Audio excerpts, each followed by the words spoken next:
ஒரு பிரியாணியை வந்து ரூ. 500 விற்கிறாங்க. அதோட ப்ராஃபிட் வந்து 10%. ஸோ அப்போ அதோட விலை என்னன்னு பார்க்கலாமா? செல்லிங் ப்ரைஸ் வந்து ரூ. 500. ப்ராஃபிட் வந்து 10%. ஸோ ப்ராஃபிட் பர்சன்டேஜ் வந்து 10.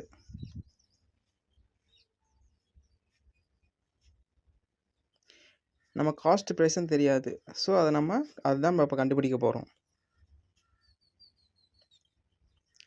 ஸோ ஃபார்முலா எழுதிக்கலாமா? Selling price equal to 100 plus profit percentage divided by 100 into cost price. So இதுதான் அதுக்கான ஃபார்முலா. இப்போ நம்ம காஸ்ட் ப்ரைஸ் இருக்காது, அதெல்லாம் செல்லிங் ப்ரைஸ் இருக்குது. அது 500 equal to 100 plus profit percentage நம்மளுக்கு 10 டிவைட் பை 100.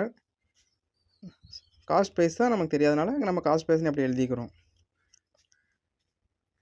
இப்போ 500 இன்ட்டு 100 நம்ம மல்டிப்ளை பண்ண போகிறோம். Divide by 110 equal to cost price. So நம்ம இதை டிவைட் பண்ணால் நம்மளுக்கு காஸ்ட் ப்ரைஸ் கிடச்சிரும். நம்மளுக்கு இப்போ டிவைட் பண்ணோம்னா நமக்கு கிடைக்க வேண்டியது வந்து 454 ரூபா. ஸோ நமக்கான காஸ்ட் ப்ரைஸ் கிடச்சிருச்சு.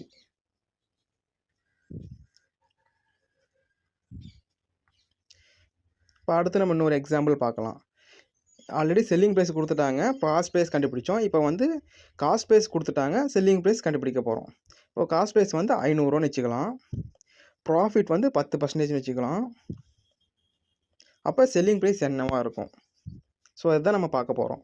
இப்போ ஃபார்முலா ஆல்ரெடி எழுதி வச்சு நம்ம அதில் அப்ளை பண்ண போகிறோம். 100 plus profit 10% divided by 100 into cost price வந்து நமக்கு 500.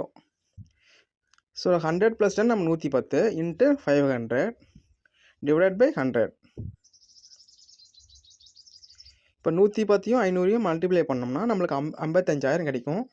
So divided by 100. So last 2 0 நம்ம டிவைட் பண்ணிட்டோம்னா நம்மளுக்கு கிடைக்கும் வந்து 550 ரூபா. ஸோ நம்மளுக்கு செல்லிங் ப்ரைஸ் வந்து நமக்கு 550 ரூபா கிடைச்சிருச்சு.